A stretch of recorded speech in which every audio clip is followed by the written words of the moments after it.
What's up, everybody? Welcome to the honesTEA podcast. I am your host, Jazzy Chazz, owner of House of Beverly Vintage.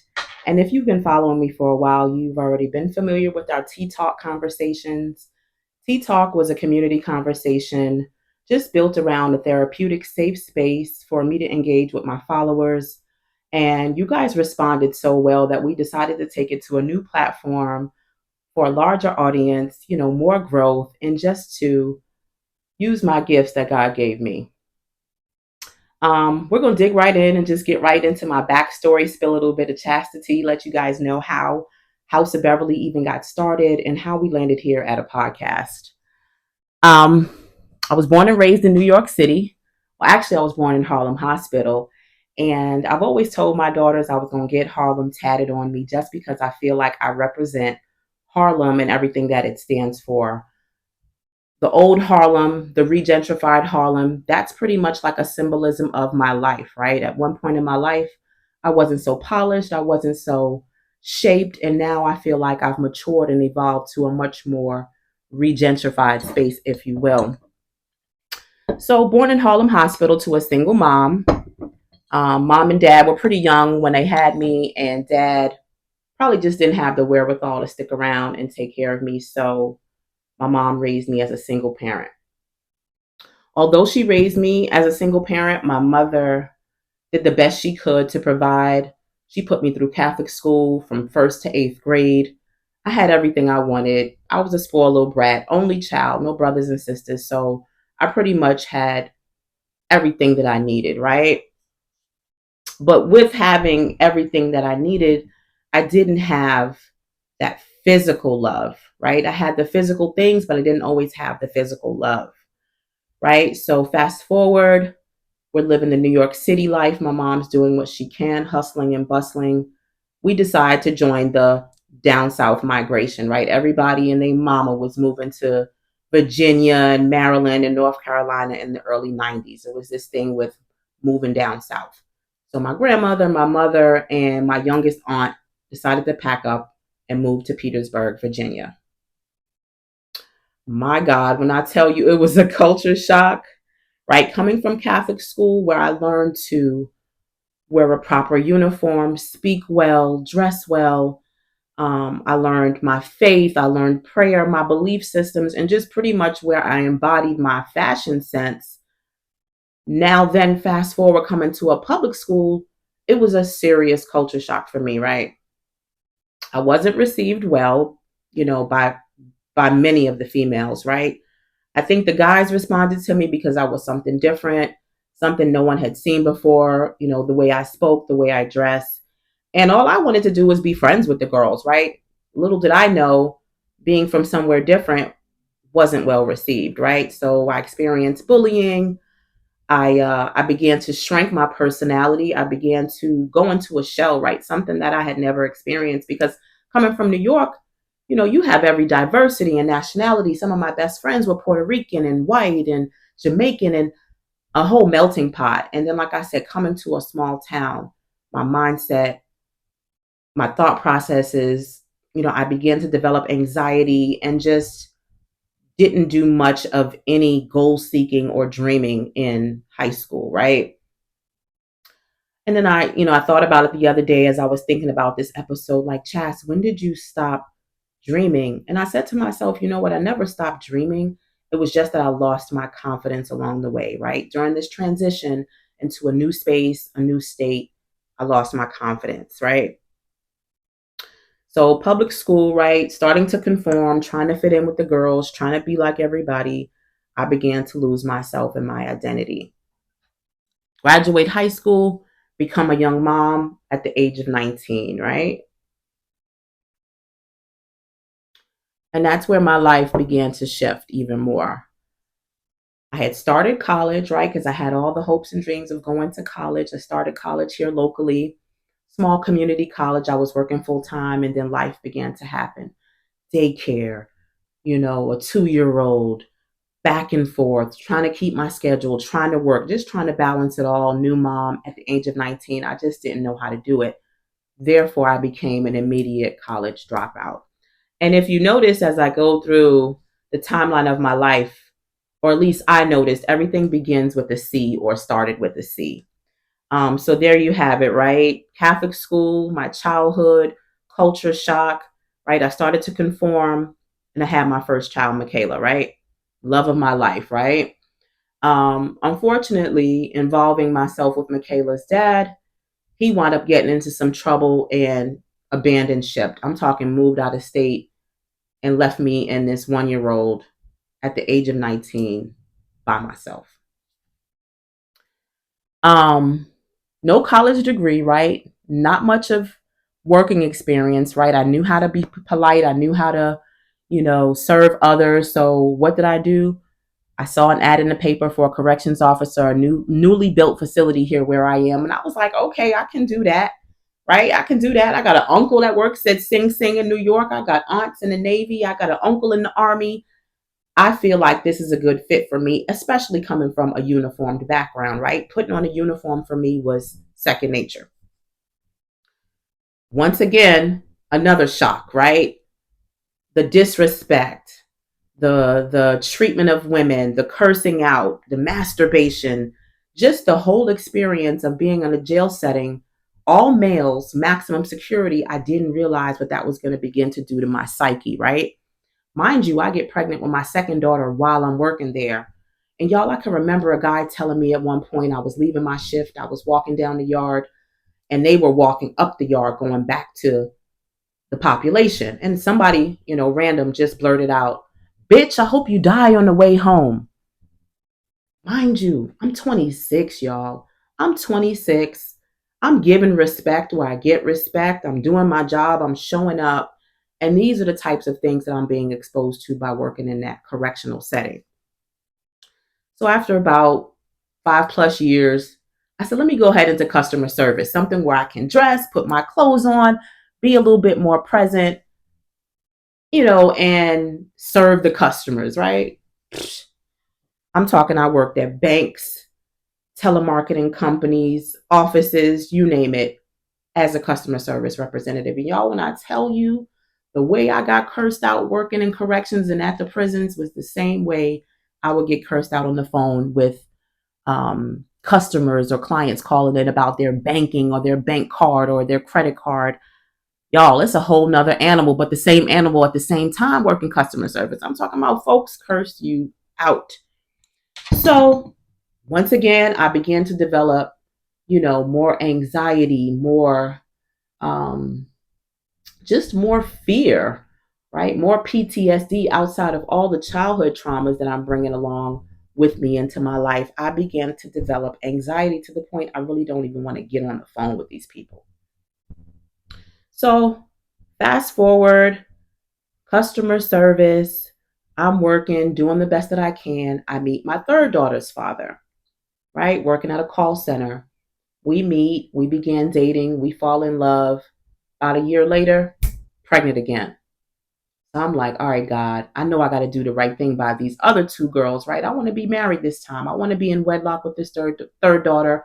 I want to do the right thing.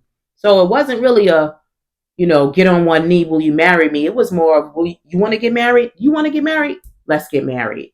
And that probably was the worst decision of my life, guys. I know, you hear about people saying, let's stay together for the kids or let's do it for the kids. But guys, don't do it for the kids. It actually backfires and works in the opposite way. If you're in a toxic situation and you're thinking that it's going to be the best thing for the kids, you're actually making it more toxic by staying in a relationship for the kids. And I should have jumped ship when I found out that he started cheating. But what did I do? I said, you know what? Let's pack up. Let's move to California. We both are into acting. We're both into radio. We're both of the arts. Let's move. And in my mind at that time, I thought, hey, maybe things will start to uphill. Maybe we'll start to develop a better relationship. We're in a new setting, new environment. Let's go ahead and go. Now, mind you, as a kid, I've always had a love of entertainment, y'all. When I tell you, I've watched everything from Star Search to Johnny Carson, David Letterman, Jay Leno. I've watched every Grammy show, the red carpets, Entertainment Tonight. I could tell you anything about any celebrity growing up along the way. That's just something I always attached to. And now, hindsight, as I think about it, I'm thinking maybe the fact that I was an only child, maybe the fact that I didn't have anyone to play with at times. I just wanted to be a part of something engaging, something exciting, and something that I saw on TV, right? That's what my personality was, right? I was naturally funny. All of my mom's friends always wanted to pick me up and take me to the store. And, they would always be like, "Where's Chaz? Tell Chaz to come out and tell Chaz." So I always had that thing in me that always wanted to do more as far as entertainment. So when I moved here to Virginia and I got into high school, they had the drama club, they had all those things. But like I told y'all, right, I shrank. I went into my shell, right? I didn't have many friends to begin with. So me signing up for drama was just completely out of the picture. So when we decided to move to LA, it was like a light bulb had went off. I said to myself, okay, you only get one chance at doing this. You might as well go ahead and do it. Now, mind you, I didn't tell you guys one important C that I have to get into. Before I moved to California, my second daughter, I lost custody of her, right? It was a point in my life where I thought I was going to move to New York and kind of restart things there. And upon trying to do so, my daughter's father fought me for custody of her. And we'll get into that. I know a lot of you are probably like, what? Yeah. For 14 years, my second daughter lived with her father. And for 14 years, I paid child support. So I'm going to let that marinate for just a second. I have an older daughter, a middle daughter that I no longer have custody of, that I'm paying child support. And now I have a third daughter. So two daughters in the home, one daughter out of the home. And that one daughter I have to pay child support for. Right? Like I said, we'll get into that. We're going to dig all up in child custody and child support and just the effects that I know that it had on me and the effects that I know that it has on many women in my position and men too, right? Because the stigma is only men pay child support, but that's completely opposite of the truth, or at least from my truth, right? So we go out to Cali. We're chasing the dreams. He's in recording school. I'm doing game shows. I'm an audience member at game shows. I'm auditioning for TV shows. And y'all, I actually landed myself on a court TV show, believe it or not. So I'm going to remain nameless on that court TV show. But trust me, we had to audition. It was an improv audition. I got selected, and the audition, it lasted for about an hour. I got selected and that show actually aired. So one day I'm going to tell y'all about it so y'all can tune in or at least look it up on YouTube to see what your girl was doing back in the day. Right? So we get out to LA, life is good. I'm seeing the Hollywood sign, the sun is out every day, and I'm on top of the moon, right? I'm actually living in one of my dreams for the first time in my life, right? So y'all already know what happens when we get out there, right? Mind you, my husband at the time is 9 years my junior. 9 years my junior, right? For some odd reason, I thought it was going to work, right? We get out to LA, y'all, and he effing and cheating and just doing all sorts of things. And after about a year and a half, I decided to pack up, and me and my babies, we came on back to the East Coast, right? It just wasn't what I expected. It wasn't the big dream that I was looking for, right? I wanted to have a successful marriage. I wanted to be in a committed relationship, and I wasn't getting that. So I removed myself from the situation, right? Came crying back to Virginia, crying back to the small town with my head tucked between my legs. But at the same time, I didn't let myself get so defeated because what I said to myself was, well, you were gone for almost 2 years, right? The people that are probably talking about you or have things to say probably haven't even left the state, right? In the last 2 years, much less moved and uprooted their whole life to the East Coast or the West Coast, rather.